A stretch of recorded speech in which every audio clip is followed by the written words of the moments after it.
இன்றைக்கி வந்து நாங்கள் சிக்கன் பெப்பர் பண்ண போகிறோம். எப்படின்னா இது 1 கிலோ சிக்கன் எடுத்துருக்கிறேன் நான். இன்றைக்கி அதை நான் எப்படி பண்ண போகிறேன்றதை நான் உங்களுக்கு காமிக்கிறேன் பாருங்கள். இங்கே பாருங்கள், பானில் வச்சுருக்கிறேன். பானில் காஞ்சிடுச்சு. நம்மளுக்கு தேவையான அளவுக்கு எண்ணெய் ஊற்றலாம். லைட்டாக ஊற்றணும், ஜாஸ்தி ஊற்றாதீங்க.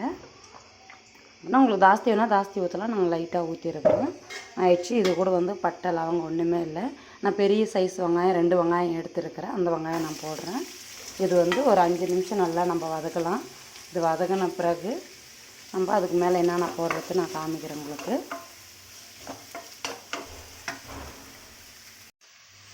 ஒரு கிலோ சிக்கன் எடுத்துருக்கிறேன். சின்ன சின்ன பீஸ் கட் பண்ணிக்கிறேன். நம்மளுக்கு தேவையான அளவு 1/4 ஸ்பூன் மஞ்சள் போட்டிருக்கிறேன். 2 ஸ்பூன் தயிர் போடுறேன்.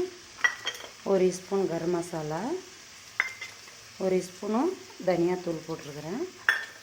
1 ஸ்பூன் காரப்பொடி போட்டிருக்கிறேன். இது ஃபுல்லாக வந்து 1 ஸ்பூன் நான் இஞ்சி பூண்டு பேஸ்ட் போட்டிருக்கிறேன். நம்மளுக்கு தேவையான அளவுக்கு உப்பு போட்டிருக்கிறேன். இப்போ வந்து இதை நம்ம என்ன பண்ணால் நல்லா மிக்ஸ் பண்ணிக்கணும். பெப்பர் சிக்கனுக்கு வந்து இந்தமாரி பண்ணால் உங்களுக்கு டேஸ்ட் நல்லாயிருக்கும். இதில் சிக்கன்லேயே நல்லா காரம்லாம் கரெக்டாக ஆகும். நம்ம வெங்காயம் தக்காளி போடுறதோடு இதில் போட்டால் நல்லாயிருக்கும் உங்களுக்கு. இந்தமாரி மிக்ஸ் பண்ணி ஆயிடுச்சு. அவ்வளோதான், இது முடிஞ்சது. நம்ம நல்லா வெங்காயம் தக்காளி வதங்கின பிறகு இது போடலாம். பாருங்கள், வெங்காயம் நல்லா வதங்கிடுச்சு. உங்களுக்கு பார்க்க சொல்லி தெரியுது. வெங்காயம் கறிவேப்பிலை நல்லா வதங்கிடுச்சு. இப்போ வந்து நான் 1/2 ஸ்பூன் இஞ்சி போடுறேன். தேவையான அளவுக்கு ஏற்கனவே சிக்கனில் போட்டுக்கிறதால லைட்டாக உப்பு போடுறேன். அதே மஞ்சத்தூள் லைட்டாக போட்டிருக்கிறேன். நான் காரப்பொடி லைட்டாக போட்டுக்கிறேன். இது ஆச்சித்தூள் அதுவும் கம்மியாக போட்டுக்கிறேன்.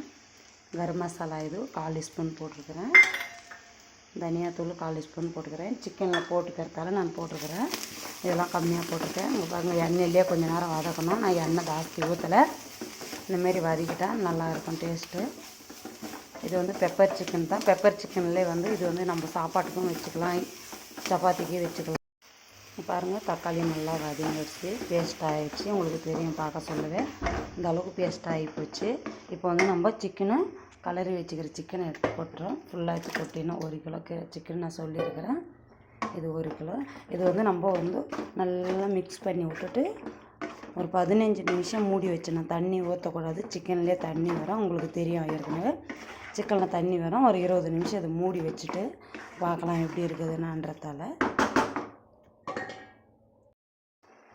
பாருங்கள், 20 நிமிஷம் ஆயிடுச்சு. இந்த அளவுக்கு கிரேவி வந்திருக்குதுன்னு உங்களுக்கு தெரியும், பார்க்க சொல்லுவேன். இது இந்த அளவுக்கு கிரேவி வந்துடணும். பாருங்கள், 5 நிமிஷம் ஆயிடுச்சு. இதை மிக்ஸ் பண்ணி ஆயிடுச்சு. இந்த அளவுக்கு வந்துடும். இதை வந்து நம்ம சப்பாத்திக்கு வச்சு சாப்பிட்லாம், பூரிக்கு வேணால் வச்சு சாப்பிட்லாம், ரைஸ்க்கும் வச்சு சாப்பிட்லாம். முடிஞ்சிடுச்சு. அவ்வளோதான். லைக் பண்ணுங்கள், கமெண்ட் பண்ணுங்கள், ஷேர் பண்ணுங்கள், பெல்லை கிளிக் பண்ணுங்கள். தேங்க்யூ.